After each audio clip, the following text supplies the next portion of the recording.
Takže povieme si niečo o osobnej starostlivosti o dieťa versus striedavej starostlivosti. Niektorí odborníci z oblasti psychológie a psychiatrie sa vyjadrujú, že striedavú osobnú starostlivosť vymyslel niekto, kto nemá rád deti. Ja sa s týmto názorom po mnohých skúsenostiach stotožňujem, pretože som sa počas svojej praxe stretla iba s jedným dieťaťom, ktoré striedavú starostlivosť znášalo dobre. Samozrejme to závisí od osobnosti dieťaťa a od zvládania zmien, avšak väčšina z nás, nielen detí, potrebuje stabilné prostredie a zaužívané rituály. Súd môže zveriť dieťa do osobnej starostlivosti jedného z rodičov alebo rozhodnúť o striedavej starostlivosti. V zásade by mal skúmať najlepší záujem dieťaťa.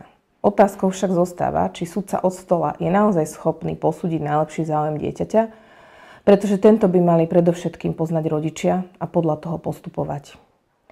Pokiaľ sú rodičia uvedomelí, ideálne je uzavrieť rodičovskú dohodu, v ktorej sa upravia všetky práva a povinnosti a súd túto dohodu iba schváli v prípade, že má za to, že je v najlepšom záujme dieťaťa.